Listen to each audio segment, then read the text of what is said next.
3 luxury sport utility vehicles blocked the mud path leading to my front porch. Heavy tires sank deep into the wet dirt, crushing the lavender sprouts I had spent the morning planting. My father stepped out first. My mother followed, her face a mask of panicked determination. Then came my older brother, Tyler. Sweat soaked right through his designer collar. A 4th man stepped out of the last car. He wore a cheap gray suit, chewed on a toothpick, and gripped a thick leather folder, a hard money lender. My father marched straight up to my truck and slammed a stack of papers onto my hood. A pre-drafted quitclaim deed. You have 48 hours to sign this farm over to us. He snapped. Tyler owes people you do not want to mess with. Your mother and I put our house up as collateral to buy him 2 days. You sign this farm over to consolidate his debt, or your mother and I will be sleeping on the street. I stared at the thick white paper fluttering against the metal hood. I looked at the sweat dripping down my brother's pale, terrified face. My chest tightened until my ribs ached, but I forced my breathing to stay slow. They were willing to destroy their own lives to force my hand. I shifted my truck into drive, cranked the steering wheel hard to the left, and pressed the gas. My tires kicked thick. Wet mud across my father's polished shoes as I drove right around them and headed down the mountain road. The clock was ticking.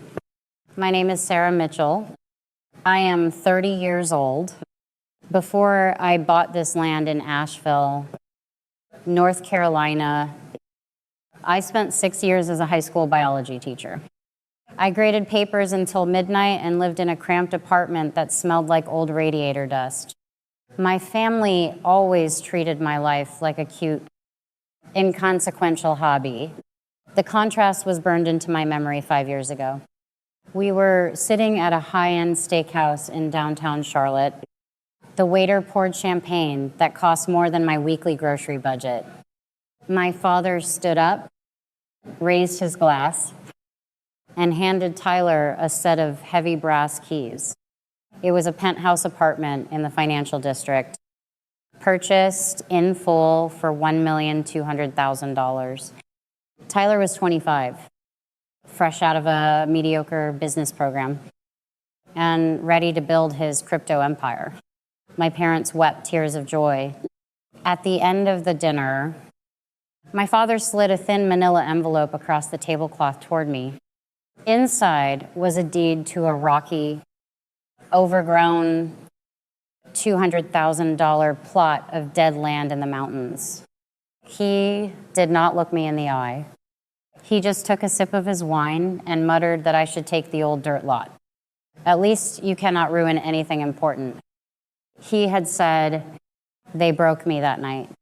They confirmed every quiet fear I ever had about my worth in their eyes. But today, sitting in the sleek, glass-walled conference room of my corporate attorney, Daniel Brooks, I was the one holding the pen. I was not preparing to surrender my farm. I was finalizing a massive corporate acquisition. For the past 3 months, I had been quietly negotiating with Verdant Ventures, a massive agricultural venture capital firm. They wanted my organic lavender operation to anchor their Southeast supply chain. The paperwork in front of me was a master commercial lease with an irrevocable option to purchase. The valuation was $3,500,000. My parents' ambush in my driveway did not magically create this deal. It simply forced me to trigger the emergency closing clause.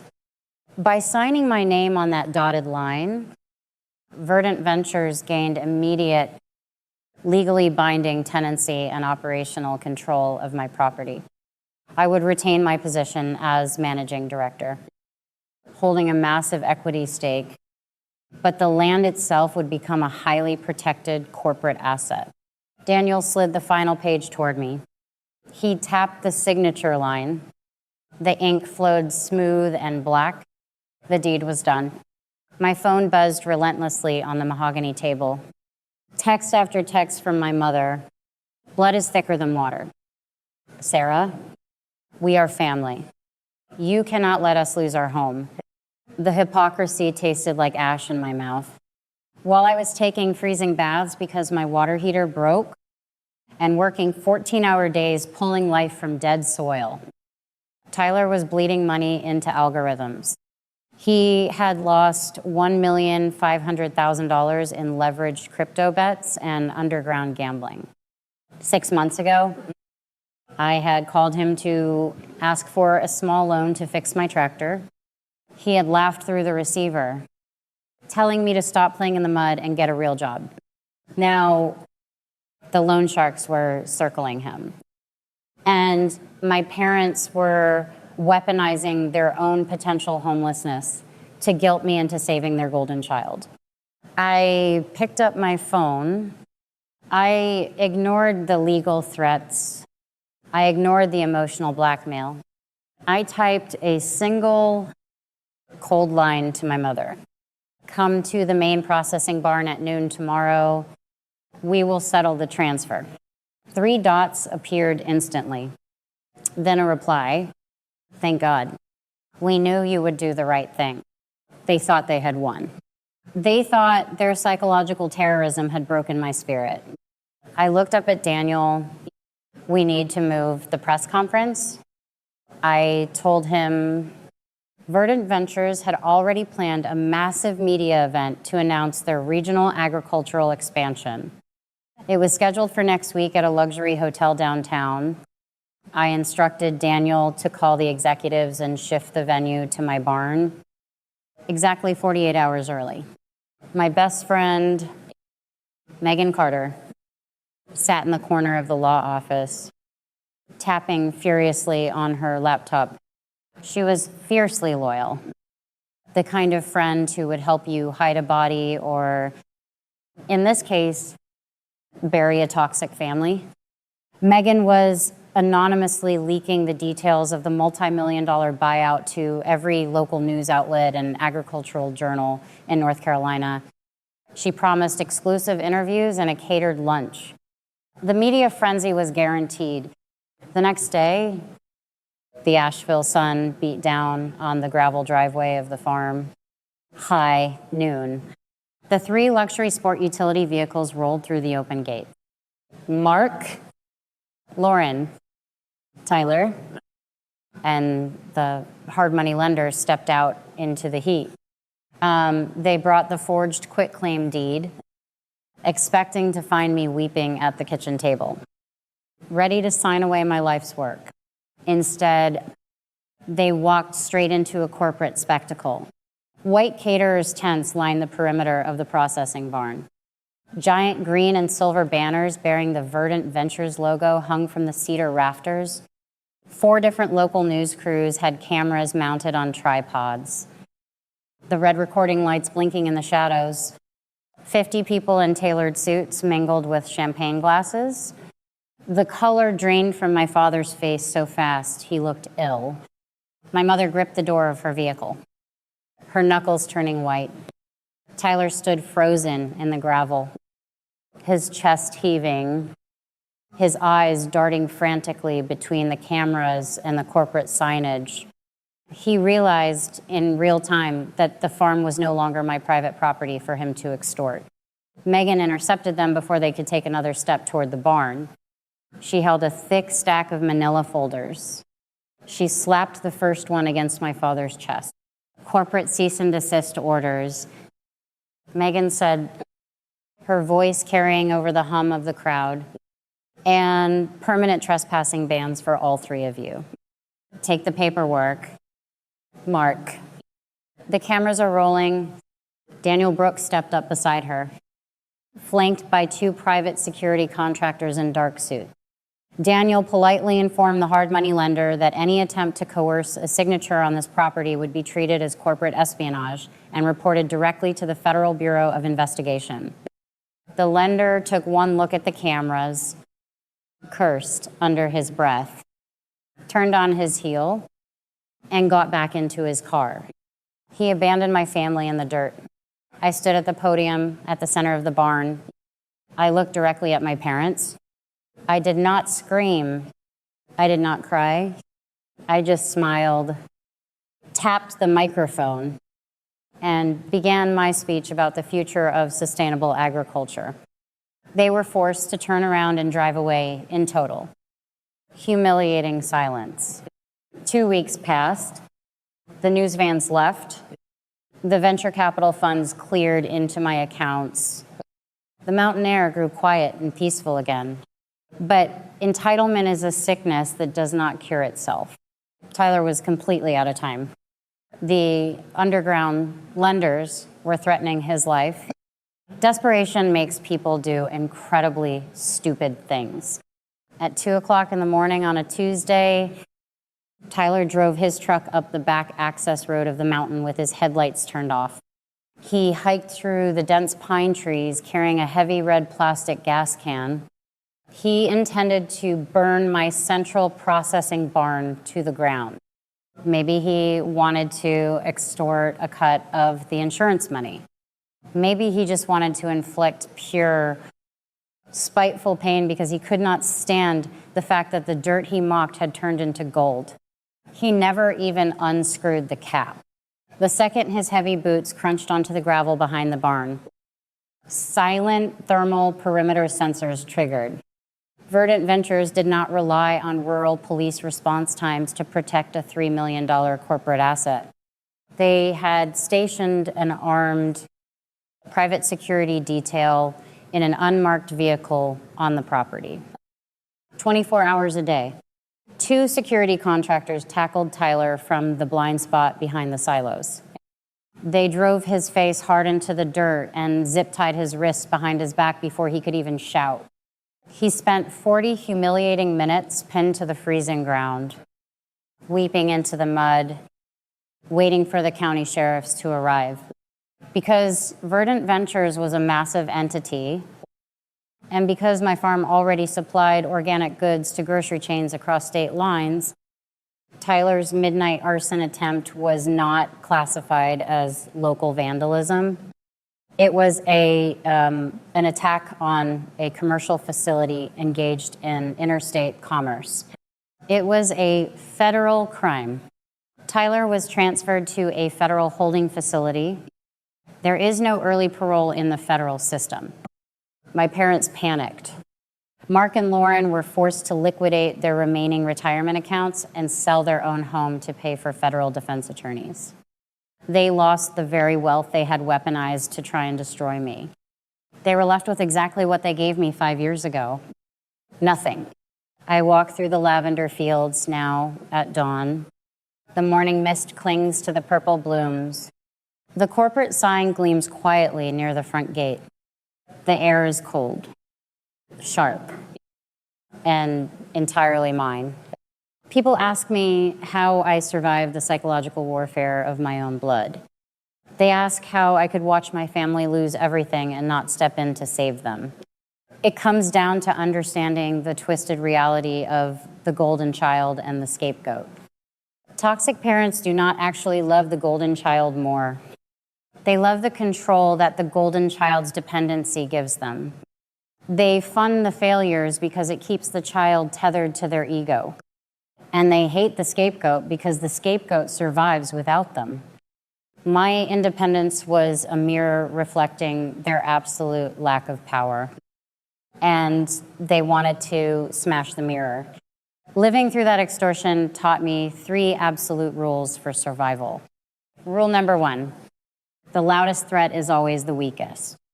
Bullies scream, intimidate, and use emotional terrorism because they have absolutely zero legal, intellectual, or moral leverage when someone threatens to ruin your life if you do not comply.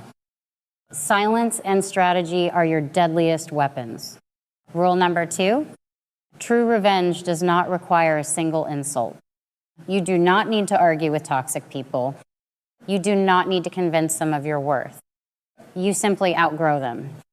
You build your walls so high and your foundation so deep that their attempts to attack you become their own undoing. I did not send Tyler to federal prison. His own raging entitlement walked him right into the trap.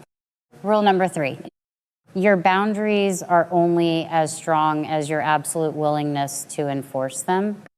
Society tells us that blood is sacred, but blood does not excuse abuse.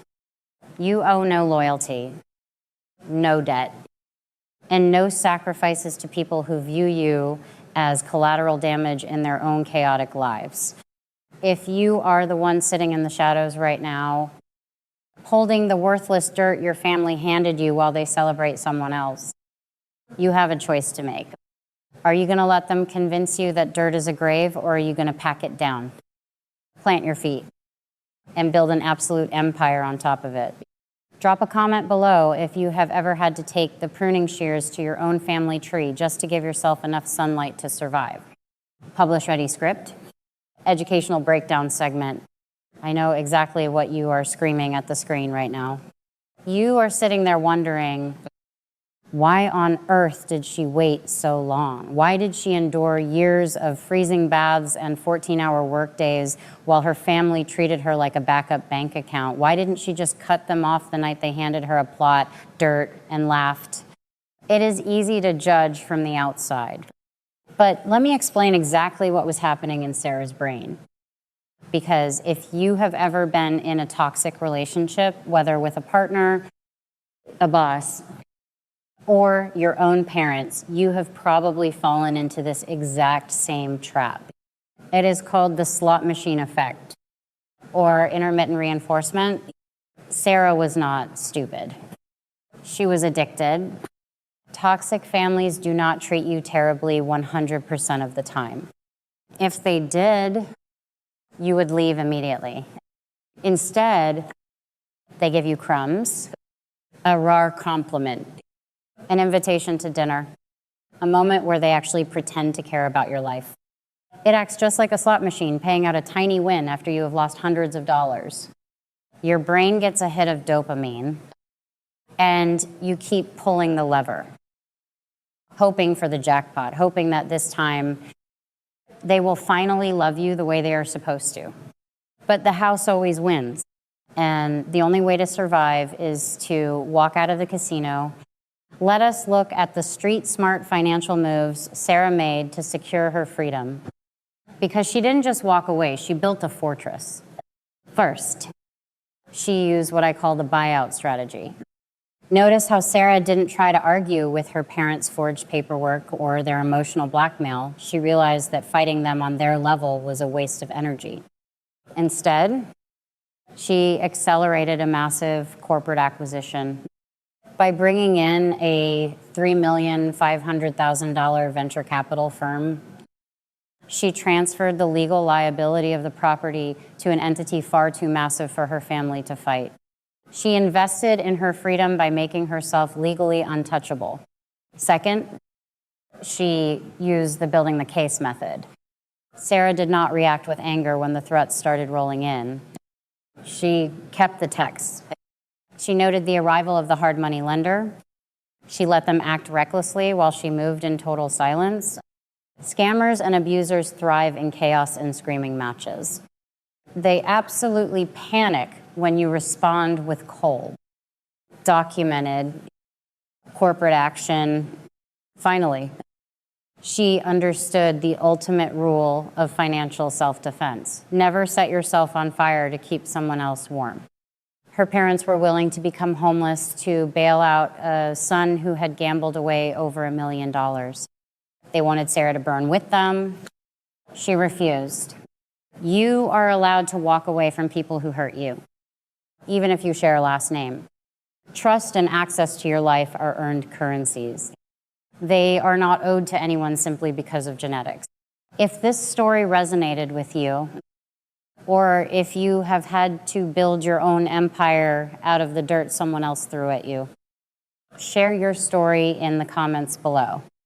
Subscribe to the channel, protect your peace, and I will see you in the next one. Educational breakdown segment. I know exactly what you are screaming at the screen right now. You are sitting there thinking, why on earth did she tolerate being treated like a backup bank account for all those years? Why did she accept a barren plot of dirt while her brother was handed a penthouse worth over $1 million? Why didn't she just cut them off the exact second they handed her that deed? It is incredibly easy to judge from the outside. But if you have ever survived a toxic relationship, a manipulative boss, or a narcissistic family, you know exactly what Sarah was trapped in. In psychology, we call this the slot machine effect, which is officially known as intermittent reinforcement. Sarah was not weak, and she was certainly not stupid. She was addicted. Toxic people do not abuse you 100% of the time. If they did, you would recognize the danger and run. Instead, they give you crumbs of hope, a rare compliment on your work, an invitation to a holiday dinner, a fleeting moment where they pretend to respect. Your brain gets a massive hit of dopamine, and you keep pulling the lever, hoping that this time you will finally hit the jackpot of their unconditional love. But the house always wins. The only way to survive is to stop playing and walk out of the casino. And when Sarah finally walked out, she didn't just slam the door. She built a financial fortress. Let us break down the street smart moves she made so you can protect yourself if you are ever backed into a corner. First, she used what we call the audit strategy. Scammers, abusers, and manipulators absolutely hate details. And they hate sunlight. When her parents ambushed her with a shady hard money lender and a forced quitclaim deed, Sarah didn't scream or argue about fairness. She moved the fight out of the shadows. She brought corporate lawyers, venture capitalists, and news cameras straight to her barn. Abusers thrive in private chaos. They instantly crumble under public audits. Next, she executed the buyout. You have to be willing to invest in your own freedom. Sarah didn't try to fight a messy, emotional street battle over a piece of paper. She executed a $3,500,000 commercial lease. She transferred the legal liability of her property to an entity far too massive for her toxic family to fight. She bought her permanent peace by making herself legally and financially untouchable. Finally, she understood the power of building the case. Notice how Sarah kept completely quiet and let them text their threats. She didn't warn her brother about the thermal security cameras. She let them act recklessly while she moved in total silence. Document everything. Secure your perimeter. And let their own entitlement trap them. Here is the ultimate verdict. You are absolutely allowed to walk away from people who hurt you, even if you share a last name. Trust, respect, and access to your life are earned currencies. They are not owed to anyone simply because of shared genetics. But here is the part I never expected. After everything collapsed, after Tyler was taken away, after my parents lost the house they once used as proof that they were better than me, I thought I would feel victorious. I thought I would wake up every morning with some sharp, satisfied thrill in my chest. But that is not what happened. Instead, I woke up to quiet. No frantic calls, no guilt-soaked voicemails, no demands disguised as family emergencies. No one telling me that my life only mattered when it could be used to rescue theirs. For the first time in my adult life, the silence did not feel like abandonment. It felt like oxygen. 3 months later, I stood in the old equipment shed at the edge of the property. Verdant Ventures had approved my proposal to turn it into a training center for young farmers. Single parents, former teachers, and anyone trying to rebuild from nothing. This same land my father once called useless was now teaching people how to grow something real. I watched a 22-year-old woman kneel in the soil and carefully press lavender seedlings into the earth. She looked nervous, like she was afraid to do it wrong. I recognized that, look, it was the face of someone who had been told too many times that she was not enough. So I crouched beside her and said, "Dead dirt is not dead. It is just waiting for someone patient enough to understand it." She smiled, and for a second, I felt something in me finally close. Not break, not harden, close. That was the day I realized my parents had never actually given me nothing. They gave me a test. They handed me the thing they thought would prove my failure. And I turned it into the foundation they could never control. That is the real revenge. Not screaming, not begging, not chasing them down and forcing them to admit they were wrong. The real revenge is becoming so rooted in your own life that their opinion can no longer pull you out of the ground. Because toxic families love to assign roles. One child is the investment. One child is the insurance policy. One child is a scapegoat who is supposed to absorb every crisis, every bill, every consequence, and still be grateful for being included. But roles are not destiny. At some point, you get to stand up and say, I am not the emergency fund. I am not the backup plan. I am not the sacrifice you make to keep your favorite child comfortable. And when you say that, they will call you selfish.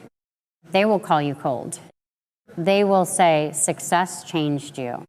Let them. Sometimes success does change you. It teaches you that love should not come with invoices. It teaches you that family should not feel like a hostage negotiation. It teaches you that peace is worth more than approval from people who only respected you when you were useful. I still walk through the lavender fields every morning. I still run my hands over the blooms before sunrise. And every time I see that purple stretching across the mountain, I remember the night my father handed me that deed like it was a punishment. He thought he was giving me dirt. He did not understand that dirt is where everything begins. So if you are watching this with a broken heart because your family made you feel like the unwanted one, listen closely. You are not unwanted. You are unclaimed by people who never deserved ownership of you in the first place. Take the dirt, take the insult, take the rejection, take the door they slammed in your face, then build something so solid on the other side that they cannot enter without permission. And when they finally come back, because they always do not waste your breath explaining the cost of what they lost. If you are holding a pile of dirt that someone threw at you, stop waiting for an apology. Pack that dirt down, plant your feet, and build your empire on top of it. If this breakdown resonated with you, or if you have had to cut a toxic branch off your own family tree just to survive, drop your story in the comments below. Hit that subscribe button for more strategies on protecting your peace and your wallet. I will see you in the next video.